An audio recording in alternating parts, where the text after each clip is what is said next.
Los habitantes regresaron después de una semana de aislamiento. Sí, un gran... El virus del SARS era mucho más flexible de lo que los científicos pensaron. Puede ser llevado en diferentes partes del cuerpo.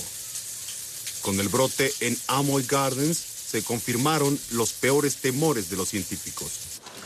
Ahora solo es cuestión de tiempo para que el SARS se propague por Norteamérica y Europa.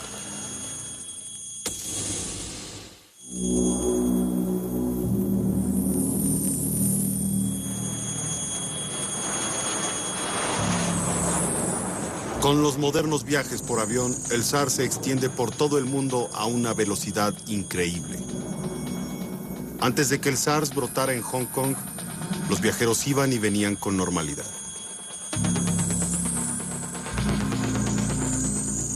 Otro huésped que durmió en el infame piso 9, como el profesor Liu y Cheng, fue la señora Sui Chu Kwan. Ella dejó el Hotel Metropole y se dirigió al aeropuerto para volar de regreso a su hogar en Canadá. Ella fue una más de las superpropagadoras. En un desafortunado viaje, ella se llevaría el mortal virus al otro lado del mundo.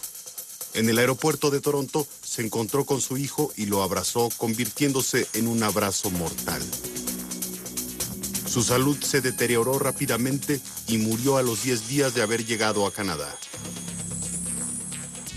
Su hijo fue ingresado al hospital Scarborough Grace y murió una semana después. El SARS, hasta donde sabemos, se transmite por un estrecho contacto, por lo que todos los casos que se han dado en Toronto son el resultado de esa importación de Hong Kong, o mejor dicho, de la mujer que se hospedó en el Hotel Metropole, quien infectó a su familia, a su vez al personal de salud y a otros pacientes, para después propagarse. Antes de que las autoridades de salud del mundo pudieran reaccionar, la enfermedad se propagó rápidamente. Los pacientes contaminados con el SARS fueron transferidos a otros hospitales de Toronto, incluyendo Monte Sinaí. Tuvimos que cerrar la unidad de cuidados intensivos y el departamento de emergencias porque tuvimos un caso de SARS en terapia intensiva que no fue reconocido y nos preocupó el riesgo que pudiéramos correr. Lo cerramos, pusimos a 80 personas en cuarentena y dentro de los siguientes 4 días ingresaron 4 trabajadores de la salud con esta enfermedad. Eso demuestra lo contagioso que es. Uno de esos trabajadores de salud era la enfermera Susan Sorrenti. Yo fui de las primeras enfermeras en contraer el SARS en Toronto. Yo ingresé al paciente el sábado por la noche.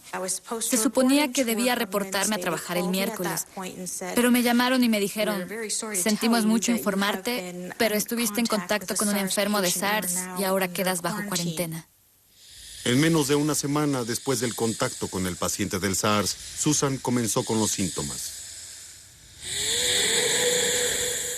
Me aislaron de todos casi inmediatamente después de haber ingresado al hospital. Estaba devastada de que mi familia también estuviera en cuarentena. Y eso significaba que no sabría en 10 días si se encontraban bien o mal.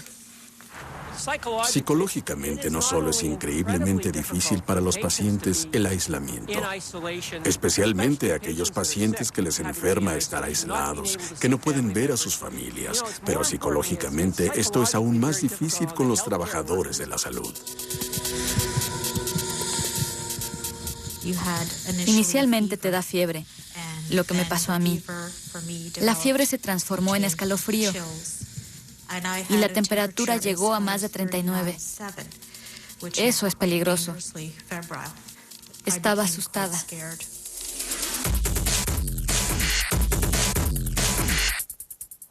Esto es un repugnante y nuevo virus y debido a que es un virus que nunca antes habíamos visto, no está siguiendo ninguna regla de enfermedades infecciosas. Los analgésicos que me estaban medicando no estaban funcionando. Y aunado a la ansiedad que tenía, empeoraba todo. El antiviral que me estaban dando me provocaba unas náuseas espantosas, así que también vomitaba. Tenía otros síntomas gástricos, eran bastante desagradables. Tenía miedo de morir. Creí que iba a morir. Esto pone nerviosas a las personas que nunca han experimentado o tenido que luchar contra algo desconocido.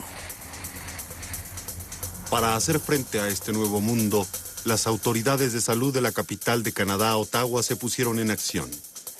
Este es el control de operaciones de emergencia. Diariamente hay conferencias con expertos de Canadá. Buenos días, soy Ron St. John. Uno de ellos es el Dr. Frank Plummer de Winnipeg. Supongo que mi punto es que habrá mucha gente nerviosa allá afuera haciendo preguntas. Como un caso de sospecha de SARS llegando de París, se avisa del protocolo de cuarentena. Hay un empleado en cuarentena y probablemente no esté dispuesto a hacerlo. Sí, es un avión 747 lleno. No estoy seguro de quién hará el trabajo, pero creo que tenemos que considerarlo. La Organización Mundial de la Salud emitió el estado de emergencia mundial. Entonces publicamos un boletín de viajero. Visitamos las provincias y los territorios para investigar. Inmediatamente fui a mi oficina a tratar de reunir datos de la enfermedad epidemiológica y qué tan dispersa estaba. Por consiguiente, podemos continuar modificando las acciones. Solo toma 2 días el que el virus viaje del sur de China hasta Canadá. Desde una pequeña área en la provincia de Guangdong, el SARS se ha propagado por todo el mundo y aún no se controla.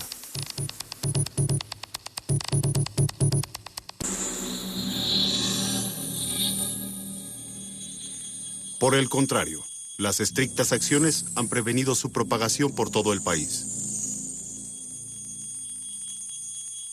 Las diarias conferencias de prensa mantienen a los medios y al público al tanto de los lineamientos de seguridad, las reglas de cuarentena en casa y cómo protegerse de esta mortal enfermedad. Con más de 20 muertes, Toronto se encuentra en la mira de todos.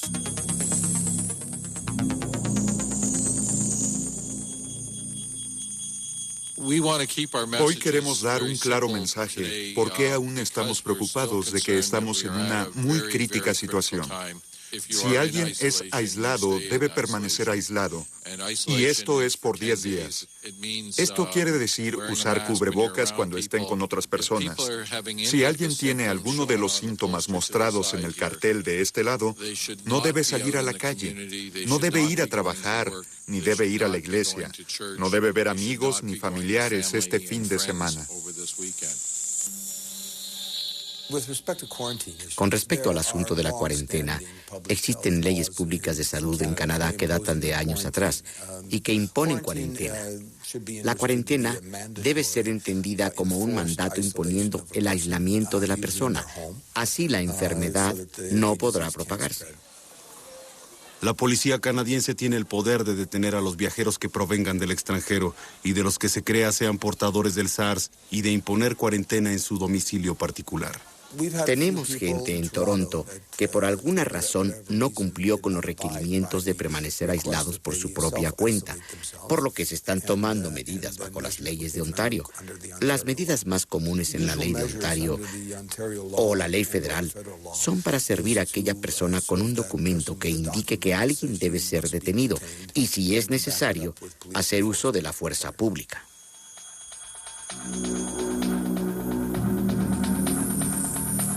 Controversialmente, el 23 de abril, la Organización Mundial de la Salud emitió un aviso en el que indicaba que nadie debía viajar a Toronto. ¿Podrá suceder lo mismo con otras ciudades del oeste? La naturaleza del SARS aún no ha sido comprendida. Por lo tanto, aunque Susan se haya repuesto, tiene que usar un cubrebocas y quedarse en casa en cuarentena por una semana. El trauma de haberse separado de su familia mientras se encontraba enferma ha sido difícil de superar. Estuve completamente aislada y la única forma de comunicarme con mi familia era por teléfono. El teléfono fue mi salvación. porque esa era la única forma de comunicarme con ellos. Estaba completamente aislada y me sentía mal. Si no hubiera podido hablar con ellos, tal vez habría caído en la más terrible depresión. ¿Cómo me sentí de haber salido del hospital? Respiré aire fresco, vi a mi esposo y comencé a llorar.